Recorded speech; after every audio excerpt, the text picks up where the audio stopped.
नमस्कार, आप सभी का स्वागत है। मैं हूं आपके साथ शुभेंदु सिंह और उत्तर प्रदेश में 5 महीने बाद विधानसभा चुनाव हैं और सभी सियासी पार्टियां चुनावी मैदान में हैं। रैलियों का रेला शुरू हो चुका है और काशी में प्रियंका गांधी तो वहीं सहारनपुर में अखिलेश यादव ने जनसभा की और सरकार पर जमकर निशाना साधा। प्रियंका गांधी ने सभा को संबोधित करते हुए महंगाई, बेरोजगारी और किसानों के मुद्दे को उठाया और कहा, कमाई नहीं है, रोजगार नहीं है, किसान त्रस्त हैं, नदियों के पास रहने वाला निषाद त्रस्त है, महिला त्रस्त है, दलित त्रस्त हैं और इस देश में सिर्फ प्रधानमंत्री, उनके मंत्री, उनकी पार्टी के लोग जो सत्ता में हैं और उनके खरबपति दोस्त सुरक्षित हैं। साथ ही प्रियंका गांधी ने लखीमपुर कांड को लेकर के सवाल उठाए और साथ ही साथ इस दौरान कहा कि सरकार मंत्री और उसके बेटे को बचा रही है। तो वहीं सहारनपुर में अखिलेश यादव ने भी सरकार पर जमकर निशाना साधा। सीएम योगी का नाम लिए बिना तंज कसते हुए कहा कि ये नाम बदलने वाले लोग हैं। अखिलेश ने कहा कि कोई सीएम से मिलने जाए तो जरूरी नहीं कि लौटने पर उसका वही नाम हो। ये लोग नाम बदलकर इतिहास बदल रहे हैं। उन्होंने कहा कि जो नाम और इतिहास बदलेगा, चुनाव आने पर उनकी सरकार बदल जाएगी। विपक्ष सरासर और लगातार सरकार पर हमलावर है और ऐसे में बड़ा सवाल है कि क्या विपक्ष की जी तोड़ मेहनत से मिलेगा यूपी का तोड़ और योगी को क्या परास्त कर पाएंगे विपक्षी खेमे के नेता? यह अपने आप में बड़ा सवाल।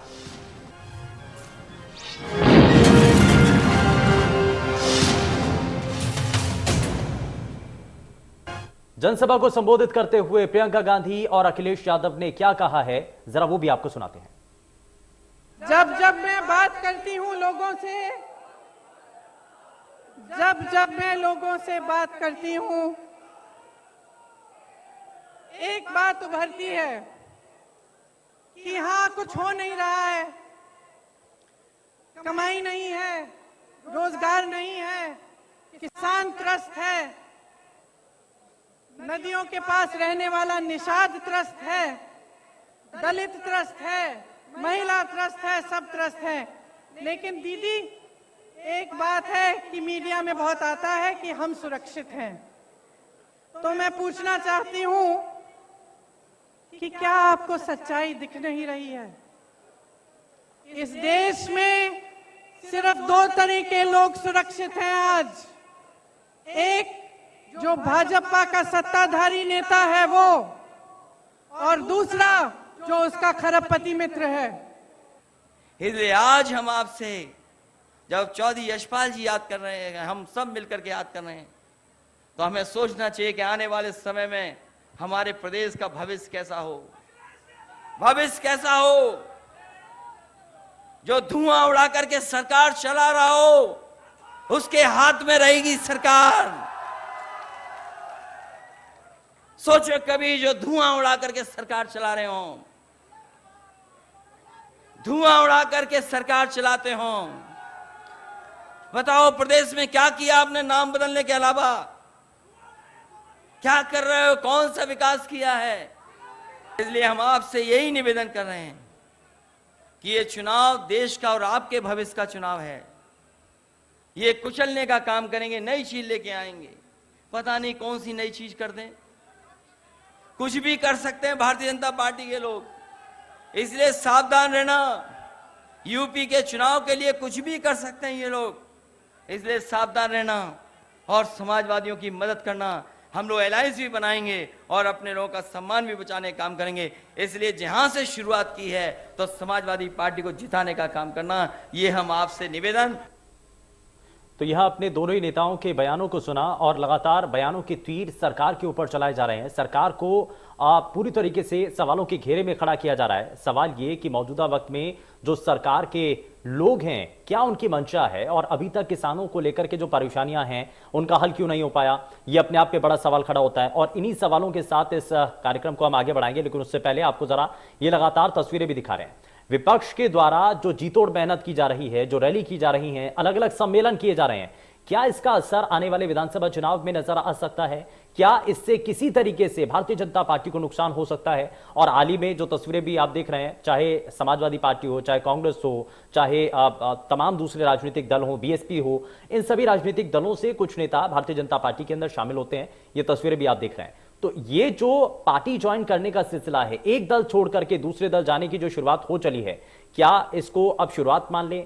क्या इसके बाद इसी तरीके से और भी ये प्रक्रियाएं चलती रहेंगी? क्योंकि नाराजगी, मनमुटाव और साथ ही साथ अपने नाराज कार्यकर्ताओं को, नेताओं को साधने के लिए हर राजनीतिक दल की तरफ से कितनी कोशिश की जाएगी और किस खेमे से कितने योद्धा अब निकल करके दूसरी टीम में चले जाएंगे, पाला बदलने की जो रेस है उसमें कौन कौन से नेता अभी आपको नजर आते हैं? क्योंकि इसमें बहुत लंबी फेरिस्त है, बहुत सारे ऐसे लोग हैं जो कि अलग अलग राजनीतिक दलों के अंदर अपने आप को नाराजगी अपनी जाहिर कर चुके हैं। इसको लेकर के सवाल कई हैं कि क्या वो जल्द ही अपनी पार्टी को छोड़ सकते हैं। और हाल फिलहाल के अंदर ये तस्वीरें भी आप देख रहे हैं जब अलग अलग राजनीतिक दलों की तरफ से जो नेता हैं वो अपनी नाराजगी जाहिर करते हुए भारतीय जनता पार्टी को ज्वाइन कर लेते हैं। लेकिन अपने आप पे बड़ा सवाल, क्योंकि आज दो अलग अलग रैली प्रियंका गांधी वाड्रा की तरफ से जब वाराणसी में वो पहुंचती हैं, मंदिर में माथा टेकती हैं और कहती हैं कि इस सरकार के दौरान में आपने सबसे बड़ा सवाल जो खड़ा किया वो रोजगार को लेकर के खड़ा किया। और बार बार ये कहा जाता है कि इतने बीते साल में 7 साल का समय, लेकिन इन 7 सालों के अंदर कितनी नौकरी दी गई? क्या आप सरकार के उन कामों से संतुष्ट हैं? और सिर्फ नाम बदलने को लेकर के, क्योंकि अखिलेश यादव ने प्रदेश की सरकार के ऊपर निशाना साधा। अखिलेश यादव ने जब सहारनपुर में जनता को संबोधित किया, अपने कार्यकर्ताओं को संबोधित किया, तो उन्होंने सवाल उठाया कि क्या नाम बदलने से सब कुछ हो रहा है? और इसीलिए अखिलेश यादव ने कहा कि नाम बदलने से कुछ नहीं होगा। इस बार जो प्रदेश की जनता है वो सरकार बदलने की तैयारी में है। तो क्या वाकई में सरकार बदलने की तैयारी है? और साथ ही साथ विपक्षी खेमा इस बार भारतीय जनता पार्टी को शिकस्त देने के लिए पुरजोर तरीके से कोशिश कर रहा है। और इसके लिए अखिलेश यादव की तरफ से यह भी कहा गया कि बीजेपी को हराने के लिए अगर गठबंधन करने की जरूरत पड़े तो उससे भी गुरेज नहीं होगा। तो क्या आने वाले समय के अंदर कुछ इस तरीके की चीजें चलती हुई नजर आ रही हैं? क्या जो राजनीतिक दल अभी तक एक दूसरे से दूरी बना करके रख रहे थे, क्या वो एक साथ आ सकते हैं भारतीय जनता पार्टी को सिर्फ सत्ता पर काबिज ना होते हुए देखने के लिए? क्या भारतीय जनता पार्टी सिर्फ जीत हासिल ना कर ले, इसलिए चाहे वो समाजवादी पार्टी हो या तमाम उनके साथ आने वाले जो भी राजनीतिक दल हैं, जो कि अखिलेश यादव की तरफ से बयान दिया गया, तो क्या दूसरे जो राजनीतिक दल हैं, क्षेत्रीय पार्टियां हैं, क्या वो एक साथ आ सकती हैं? क्या एक बार फिर से कांग्रेस पार्टी के साथ आकर के चुनावी मैदान में उतरा जा सकता है? तो ये कुछ ऐसी चीजें हैं। हालांकि इससे पहले तक बीएसपी सुप्रीमो मायावती की तरफ से भी एक रैली का आयोजन किया गया था। एक तस्वीर दिखाने की कोशिश की गई थी कि पिछड़ा वर्ग जो है, जो बहुजन समाज पार्टी का जो कार्यकर्ता है, वो आज भी उनके साथ मौजूद है और डट करके खड़ा हुआ है। हालांकि उन्होंने सवाल उठाया कि अलग अलग राजनीतिक दलों की तरफ से बहुत सारे प्रलोभन दिए जाएंगे, आपको ऐसी तस्वीरें दिखाने की कोशिश की जाएंगी, आप बहक सकते हैं, लेकिन आपको किसी बहकावे में नहीं जाना है, आपको सिर्फ अपनी पार्टी के साथ डट करके खड़े रहना है। यह बहुजन समाज पार्टी की तरफ से भी कहा गया था।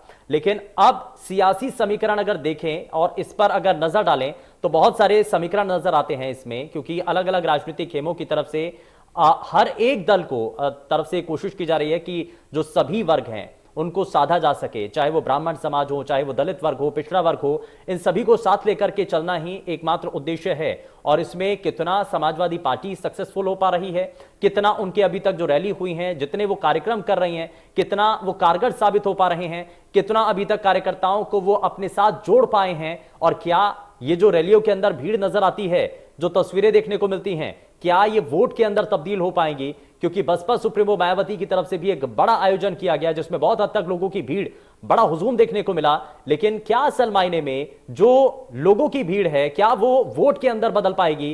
क्या ये सब चीजें आने वाले समय के विधानसभा चुनावों के अंदर किसी भी राजनीतिक दल को फायदा पहुंचाने में कितनी मददगार साबित होती हैं, ये भी देखने वाली चीजें हैं। लेकिन लगातार आपको ये तस्वीरें भी दिखा रहे हैं, नाम बदलने से कुछ नहीं होगा। और अब नाम बदलने की बजाय सरकार बदलने की दिशा में प्रदेश की जनता आगे बढ़ रही है। ये अखिलेश यादव की तरफ से कहा गया, पूर्व मुख्यमंत्री अखिलेश यादव, जिनकी तरफ से यह कहा गया कि मौजूदा वक्त में सिर्फ नाम बदले जा रहे हैं। उन्होंने नाम किसी का नहीं लिया, लेकिन बिना नाम लिए ही उन्होंने निशाना साधा। उन्होंने कहा कि ये सब कुछ बेच रहे हैं।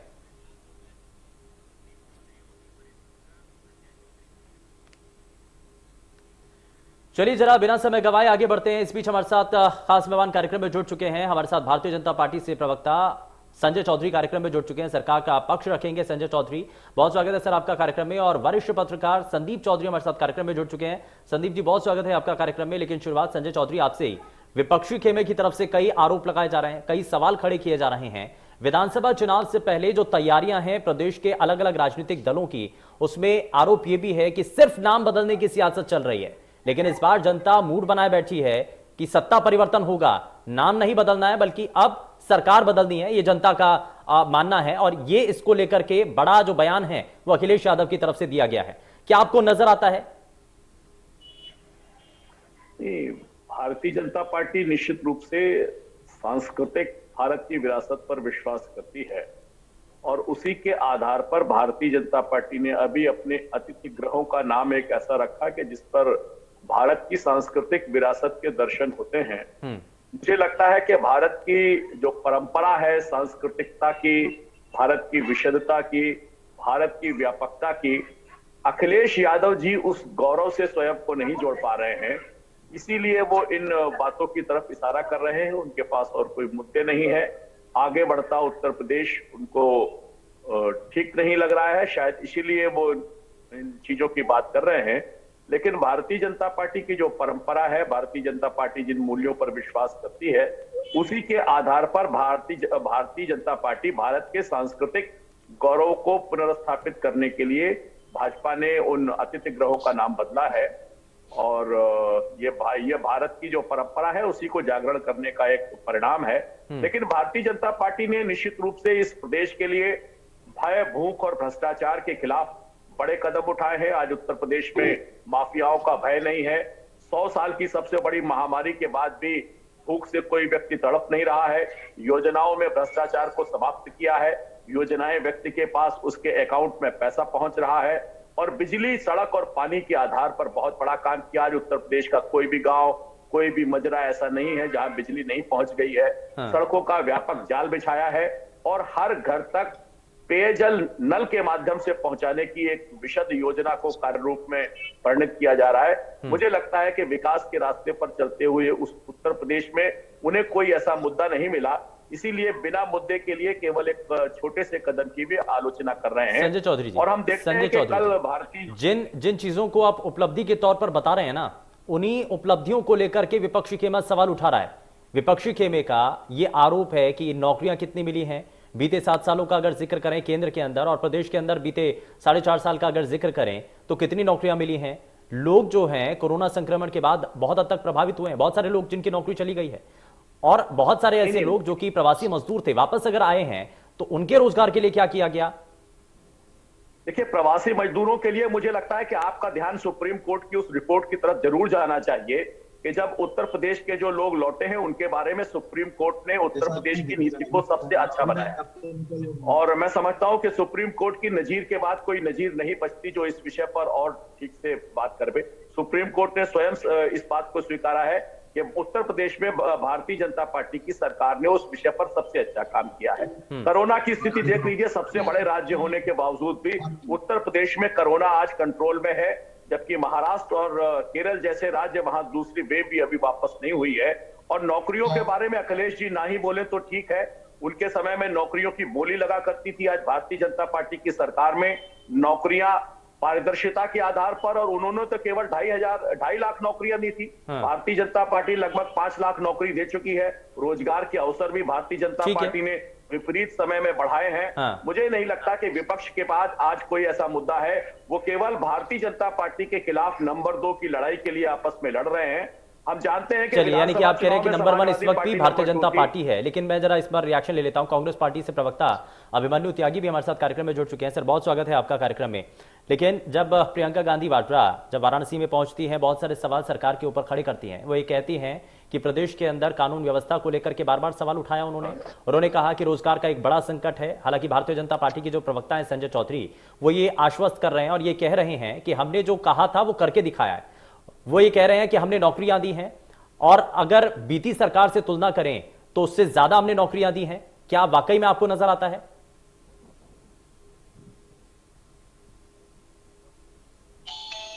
अभिमन्यु त्यागी जी।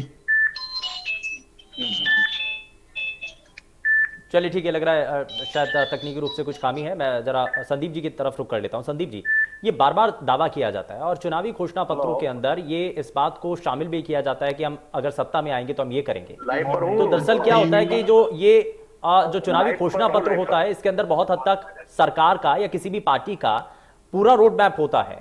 और अभी तक भारतीय जनता पार्टी के प्रवक्ता ने कहा कि हमने जो कहा वो हमने किया। क्या वाकई में प्रदेश के अंदर अगर निष्पक्ष तौर से देखें तो क्या उतना बदलाव आ पाया है? क्योंकि विपक्ष तो कह रहा है कि सिर्फ नाम बदले गए हैं। संदीप चौधरी। शुभेंदु जी, आप सीनियर पत्रकार हैं और जिस तरीके से कई विपक्ष के नेता आकर के बोलते हैं टीवी चैनलों पे कि भारतीय जनता पार्टी की जो फुल फॉर्म है वो बहुत झूठी पार्टी बन के रह गई है। संजय जी को सुनने के बाद आज मुझे भी हंसी आ रही थी। जिस तरीके से संजय जी ने बातें रखी वही बात आज हिंदुस्तान में बड़े मुद्दे बने हुए हैं। संजय जी ने कहा आज गुंडागर्दी खत्म हो गई है। आप मुझे ये बताइए, जो गृह मंत्री और उसका बेटे ने किया, क्या गुंडागर्दी खत्म हो गई है?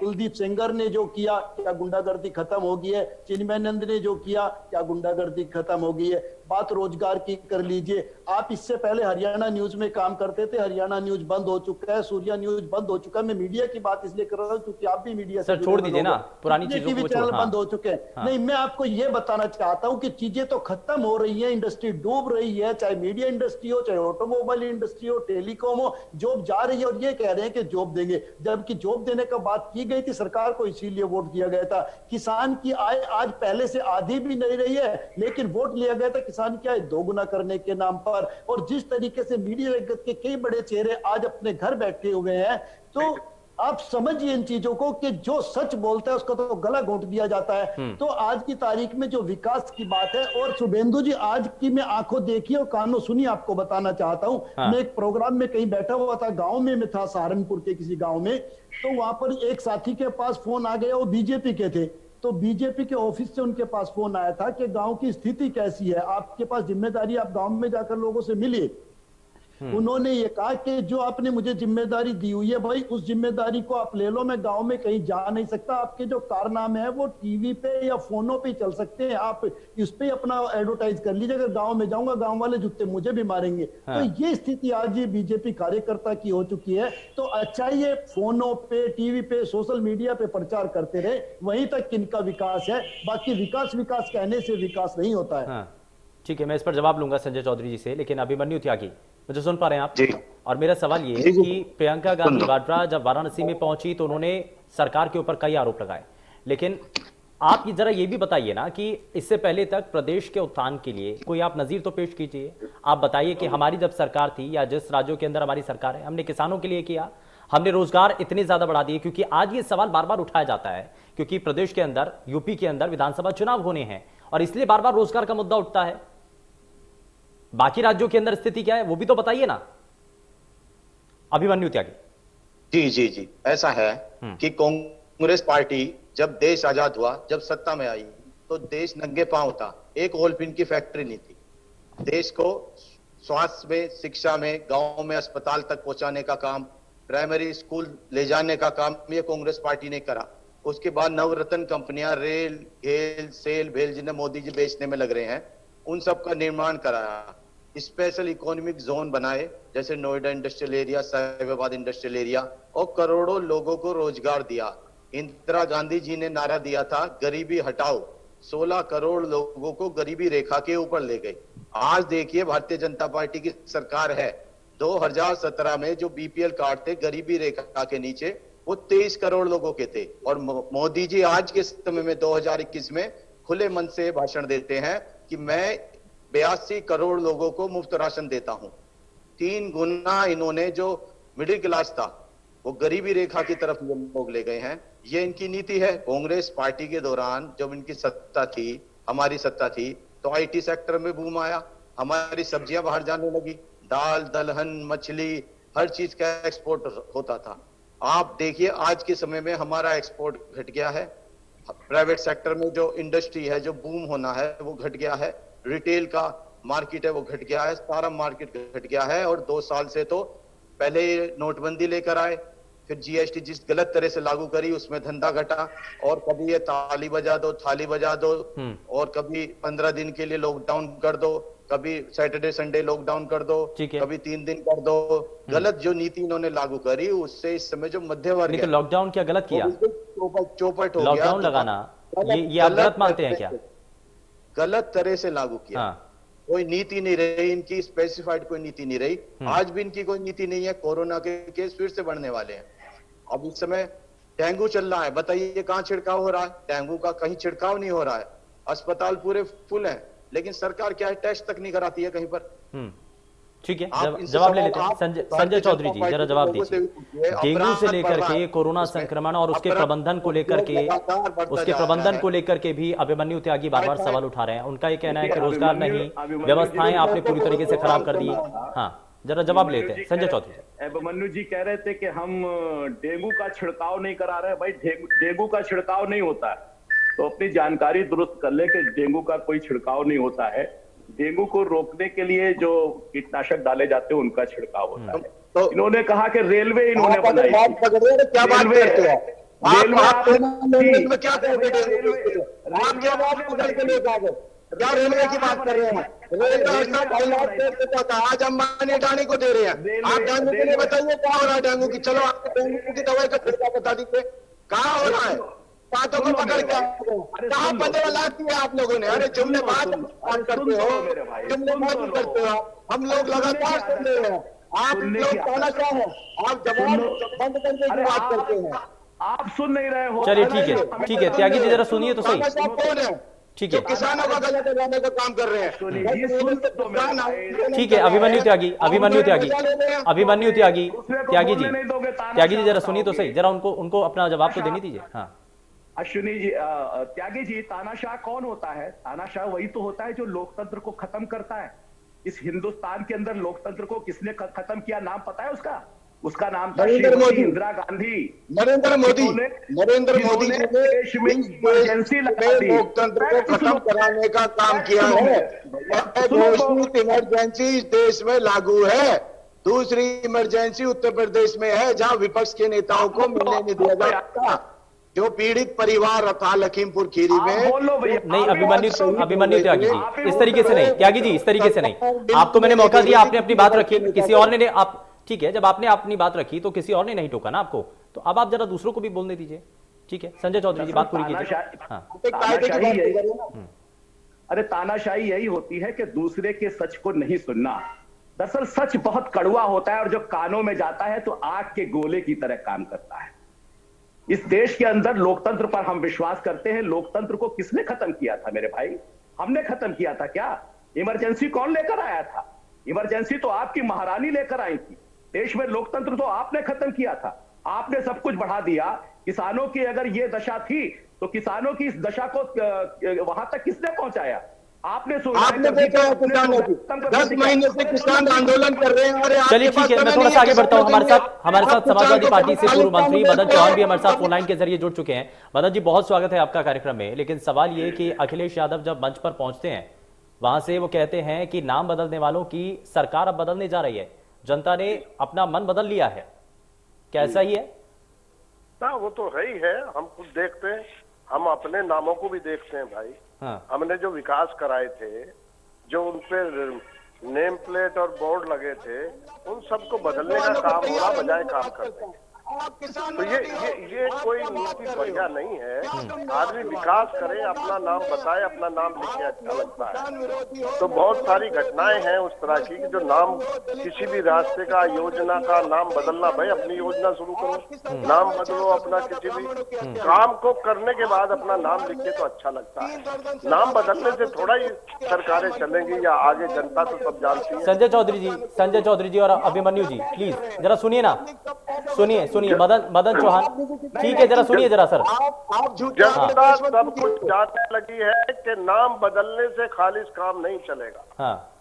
उसकी गुणवत्ता और कुछ करना भी पड़ेगा। योजनाओं का नाम बदल करके एम्बुलेंस का या 100 का 108 में या ये सब चक्कर जो है, इससे काम होने वाला नहीं है। सरकार तो कह रही है ना, सरकार के मंत्री, नेता, प्रवक्ता बार बार ये कह रहे हैं कि हमने अपराध को खत्म कर दिया है, अपराध दंगे नहीं होते हैं अब। आप हम तो अपने क्षेत्र की जानते हैं, वहां दुष्कर्म भी हो रहे हैं, तमाम चीजें आज भी मौजूद हैं। और ये इससे बड़ा कानून व्यवस्था या इससे बड़ा क्या होगा जब कुचल दिया लोगों ने?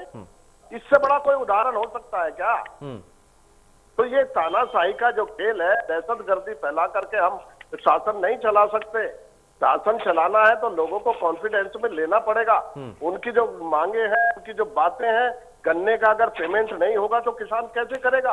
ये महंगाई में तेल अगर तो 110 पहुंच जाएगा तो कैसे करेगा? नहीं अगर सर, बिजली की सरकार कीमत बढ़ सरकार जाए- की तरफ से इसको लेकर के सवाल उनसे पूछा गया, कई नेताओं से इस पर मैंने भी सवाल किया, तो उनका ये कहना होता है कि इससे पहले कि हमने तो चलिए बकाया जो भुगतान था वो हमने कर दिया, लेकिन इससे पीछे की सरकारें जो थी, जिन राजनीतिक दलों के द्वारा सत्ता पर काबिज होकर के किसानों के लिए काम करना चाहिए था, वो भुगतान नहीं किया गया, उसके लिए जिम्मेदारी किसकी होगी? क्या वो किसानों के सामने जाकर के माफी मांगेंगे? किसानों का कोई भुगतान अगर वो कर दिया तो आप प्रेजेंट तो कर नहीं पा रहे, वर्तमान का पेमेंट नहीं कर पा रहे तो पहला कहां से पेमेंट कर दिया भाई?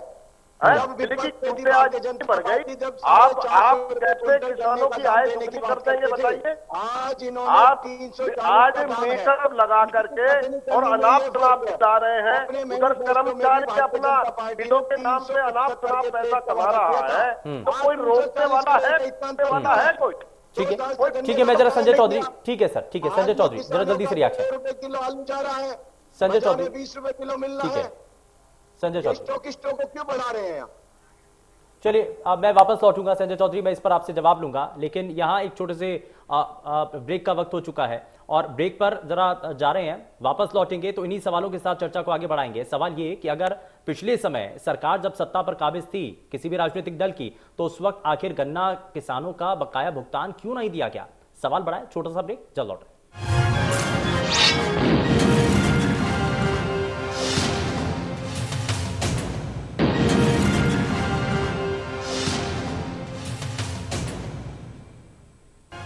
ब्रेक के बाद आप सभी का स्वागत है। जरा जल्दी से आगे बढ़ते हैं क्योंकि सवाल कई हैं। विधानसभा चुनाव से पहले अलग अलग राजनीतिक दलों की तरफ से रैलियां की जा रही हैं, लेकिन रैलियों से कितनी ताकत उनको मिल रही है और मौजूदा वक्त में सरकार के ऊपर जो आरोप लगाए जा रहे हैं, कई गंभीर आरोप इस दौरान लगाए गए। लेकिन जरा भारतीय जनता पार्टी से के जो प्रवक्ता हैं हमारे साथ मौजूद हैं, ब्रेक पर जाने से पहले सवाल उनके ऊपर कई थे। जरा मैं जल्दी से आपसे संजय चौधरी जी आपसे रिएक्शन लेना चाहता हूँ। बार बार ये कहा जा रहा है कि किसानों को लेकर के मौजूदा वक्त की सरकार ने कुछ नहीं किया, 3 कृषि कानून लाकर के किसानों के ऊपर कुठाराघात किया, उनके अधिकारों का हनन किया जा रहा है। ये कई गंभीर आरोप लगाए जा रहे हैं, जरा जवाब दीजिए सर। देखिए, मैं जवाब तो दे दूंगा, पहले आप इन लोगों को सुन लीजिए और जब ये लोग कहने को शांत हो जाए तब नहीं, आप अपनी बात रखिए सर। हाँ, नहीं, बीच में टोकने से दरअसल सच बहुत कड़वा होता है और जब कानों में जाता है तो आग की तरह काम करता है। मैं इनसे पूछना चाहता हूं कि अगर उत्तर प्रदेश में समाजवादी पार्टी की सरकार के समय जो गेहूं की खरीद हुई थी लास्ट फाइनेंशियल ईयर में, वो 7.6 लाख मीट्रिक टन गेहूं की थी।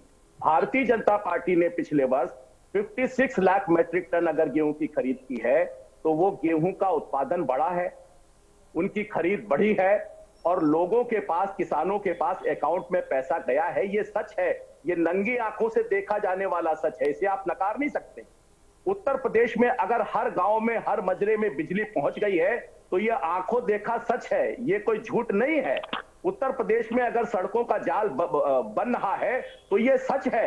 उत्तर प्रदेश में जो माफिया उत्तर प्रदेश की सल्तनत को चलाया करते थे आज जेल के पीछे हैं, तो वो आंखों देखा सच है।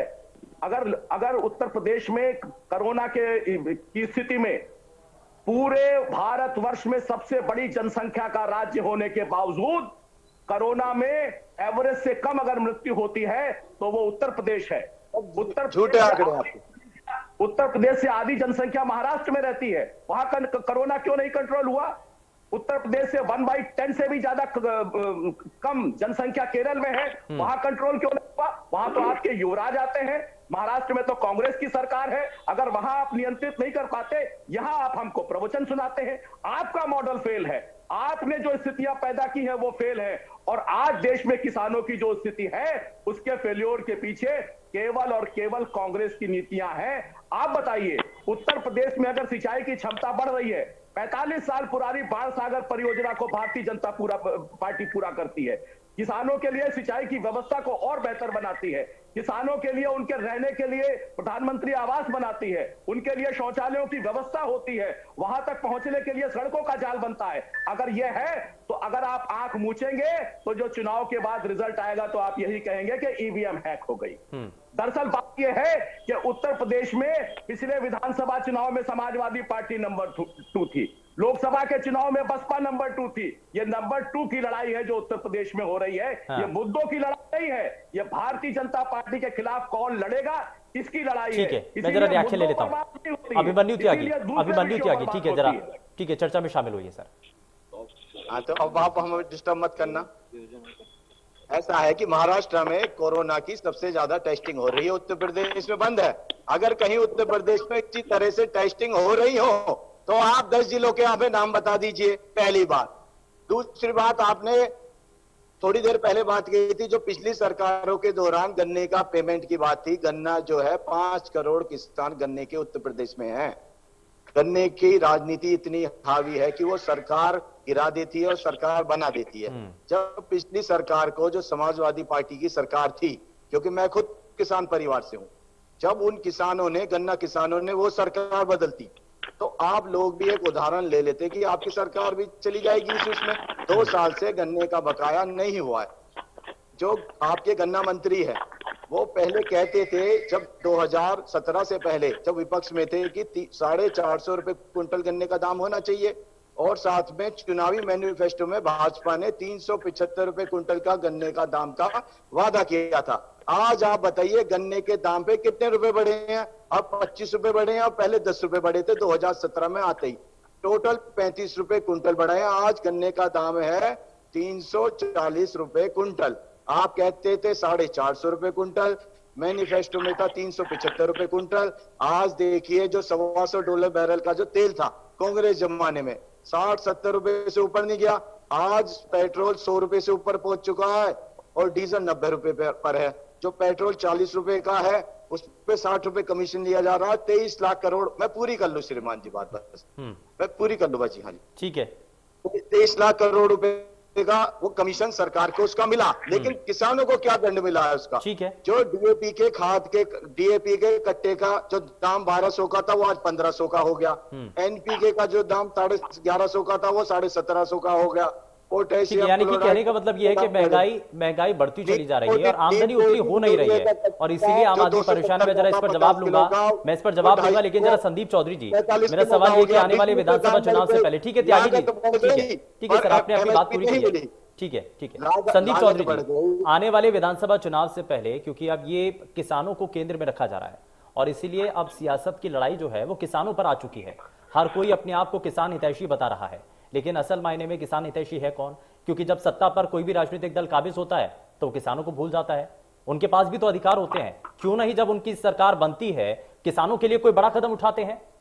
विपक्ष में होते हैं तो शोर मचाते हैं, लेकिन सत्ता में आने के बाद फिर भूल जाते हैं।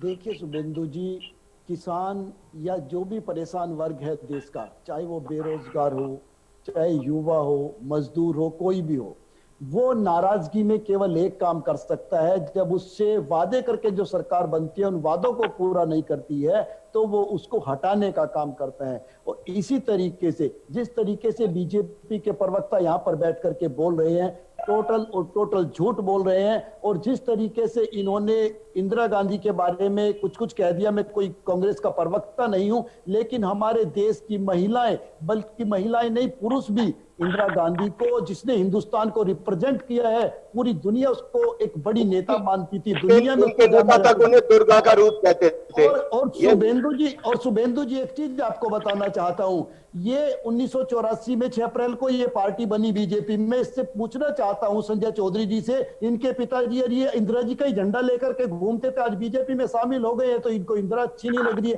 तो ये वक्त के साथ बदलने वाले जो मौसमी मेंढक होते हैं, ये ना देश के लिए अच्छे, ना समाज के लिए अच्छे, ना किसी पार्टी के लिए अच्छे हैं। तो जो चीजें हैं वो सच होनी चाहिए। आज की तारीख में महंगाई अपने चरम पर है, बेरोजगारी अपने चरम पर है, किसान भूख से मर रहा है, मजदूर भूख से मर रहा है, हालत चारों तरफ। और आपको जो ये बिजली कर रहे हैं ना, आपने आज तक की रिपोर्ट भी देखी होगी, जी न्यूज की रिपोर्ट भी देखी होगी, आज के न्यूज़पेपर को भी पढ़िए, बिजली भी बेचने की तैयारी सरकार कर चुकी है। अडानी, अंबानी और कई बिजनेसमैन इसके लिए अपना प्रपोजल भेज चुके हैं सरकार को।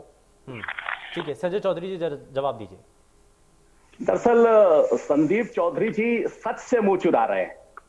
इंदिरा गांधी ने क्या देश में इमरजेंसी नहीं लगा के लोकतंत्र को नहीं समाप्त किया था? वो आपको नहीं दिखाई दे रहा है क्या? अगर कांग्रेस ने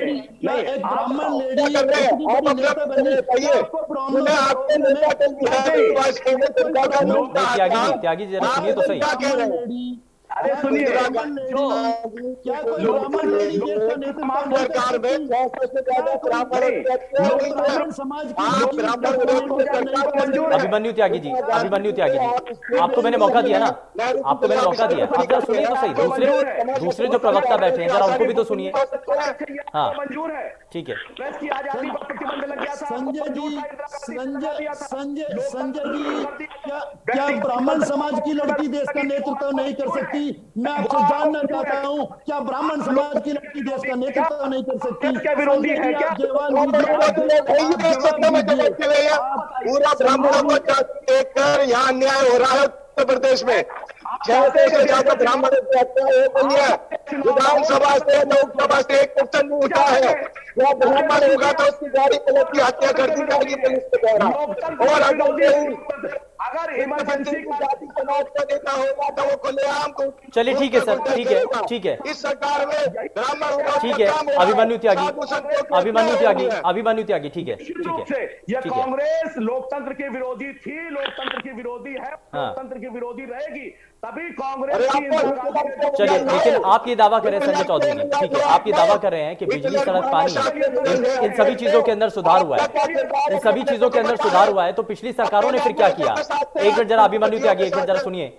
समाजवादी पार्टी से हमारे साथ पूर्व मंत्री भी लगातार कार्यक्रम में मदन चौहान जी, मेरा सवाल ये कि अगर मौजूदा वक्त में संजय चौधरी भारतीय जनता पार्टी के प्रवक्ता सरकार का जो पक्ष रख रहे हैं, वो कह रहे हैं कि सड़क, बिजली, पानी, ये हमने सभी चीजें प्रदेश की जनता को दी हैं, अगर ये बड़ा आधार है तो डेवलपमेंट को लेकर के बड़े बड़े जो वादे किए गए यानी कि पूरे किए जा चुके हैं, जो सड़कें हैं, जो और रोजगार को लेकर के सवाल हैं, यानी कि इन सभी सवालों का जवाब प्रदेश की जनता को मिल चुका है, वो तय कर चुकी होगी। सिर्फ बैठने से और वहां कहने से काम नहीं चलेगा। फील्ड में जहां गड्ढे, गांव में, मैं गांव से आता हूं, गांव में रहता हूं, गांव में जाता हूं, आज भी सड़कों में इतने बड़े बड़े गड्ढे हो गए, सड़क का ही पता नहीं कहां पर है वो। और जो बड़े बड़े एलिवेटेड रोड बने थे गाजियाबाद जैसी जगह में, आगरा एक्सप्रेस में, वो सारे नाम बदल के अपने आप कर रहे हैं, तो ये कोई विकास नहीं कहा जाता।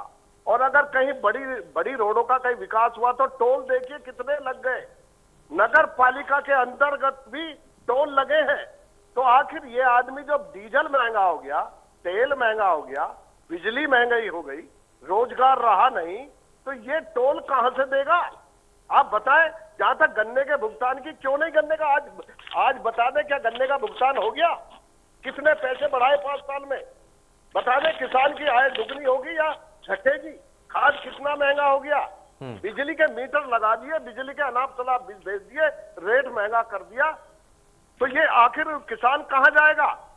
गड्ढों के नाम पे जो सड़कें बनी है, जो गड्ढे कब भरे जाएंगे? एमएसपी क्यों नहीं लागू करते? अगर ये किसानों का भला करना चाहते हैं तो तीनों जो बिल लेकर के आज तक किसान 10 महीने से बैठा है, तो उसको क्यों नहीं उनकी मांगे मानते? और अगर जब किसान किसी चीज को पसंद नहीं करता, क्या दिल्ली में बैठे लोग किसान की हालत को जानते हैं? किसानों की कैसे खेती होती है उसे जानते हैं? क्या उन्हें क्या अधिकार है कि अगर किसान किसी बात पे सहमत नहीं है तो उसको कैंसिल निरस्त कर देना चाहिए? ठीक है। एमएसपी, जब एमएसपी लागू है तो कितने लोगों का धान खरीदा गया एमएसपी पर? आप बताएं, गन्ने पर क्या रेट बढ़ा? गन्ने का भुगतान क्या कर दिया? क्या अभी बता दें संजय चौधरी जी, अभी बता दें, गन्ने का भुगतान कर दिया क्या? के अंदर जब किसान पहुंचता है ना, तो उसके सामने बहुत सारी परेशानियां होती हैं, और इसलिए बार बार कहा जाता है कि खरीद गारंटी होनी चाहिए किसानों के लिए, क्योंकि जब वो जाता है ना, आप तो तय कर देते हैं कि इतने दाम पर खरीदा जाएगा, लेकिन वहां पर उनके साथ मोलभाव होता है, जितनी कीमत तय की जाती है उतनी कीमत पर उनके साथ खरीद नहीं होती है उनकी फसल की। दूसरे व्यापारी लेकर संजय चौधरी जी, उसमें भी संजय चौधरी जवाब। मुझको लगता है कि बहस ऐसी कराई कि जब एक व्यक्ति बोले तो दूसरा उसमें बहस में इंटरफेयर न करे। ये सच है कि बहुजन समाज पार्टी और समाजवादी पार्टी ने जितने गन्ना मूल्य का भुगतान किया था, उसको टोटलिटी में उससे ज्यादा। अरे चौधरी साहब, अब बताइए, भुगतान हो गया? अरे नहीं, मदन चौहान जी जरा सुनिए तो सही। आपने जब कहा तो उन्होंने कुछ नहीं कहा, उन्होंने काउंटर नहीं किया ना। अब मैं आपको दोबारा से मौका दूंगा। हम कह रहे हैं सिंबावली मिल मेरे क्षेत्र में। ठीक है, सुनिए तो सही संजय चौधरी जी। ठीक है संजय चौधरी जी, बताइए। ये आपने जब आगरा से लखनऊ की एक्सप्रेस हाईवे बनाया था, तो आपने उसमें टोल लगाया था कि नहीं लगाया था? टोल की व्यवस्था आपने की थी? आप सड़क की बात कर रहे हैं, उत्तर प्रदेश में हाईकोर्ट ने कहा है। अभिमन्यु त्यागी, अभिमन्यु त्यागी प्लीज, अभिमन्यु त्यागी, मैं आपको पहले भी कई बार, अभिमन्यु त्यागी, अभिमन्यु त्यागी, मैं आपको इससे पहले भी कई बार टोक चुका हूँ। प्लीज, जब दूसरा प्रवक्ता कोई बोल रहा होता है तो प्लीज आप सुनिए ना। अभिमन्यु त्यागी, अभिमन्यु त्यागी प्लीज, इस तरीके से नहीं, इस तरीके से नहीं सर, इस तरीके से नहीं चलेगा सर प्लीज। अभिमन्यु त्यागी, अभिमन्यु त्यागी, मैं आपसे क्या कह रहा हूं सर, अभिमन्यु त्यागी, आप मुझे सुन पा रहे हैं? मैं आपको ये कह रहा हूं कि जब दूसरे प्रवक्ता कह रहे हैं आप उनकी बात तो सुनिए ना। संजय चौधरी जी, इनके एक युवराज हैं जो केरल से चुन के आते हैं। आपको पता है केरल के अंदर मंडियां ही नहीं होती। ये वहां संघर्ष नहीं करेंगे कि केरल में मंडियां बन जाएं, वहां के किसानों को उपज का मूल्य मिल जाए। नहीं संजय चौधरी जी, हम उत्तर प्रदेश में रह रहे हैं, क्या हम केरल की बात करें? हम उत्तर प्रदेश के निवासी हैं, हम उत्तर प्रदेश के किसान हैं। सिंबावली शुगर मिल का 2 साल का गन्ना बकाया नहीं मिला। आप इस बात का जवाब दे, आप जवाब दे, आप जवाब दे, गन्ना किसानों को पेमेंट क्यों नहीं हो रहा है?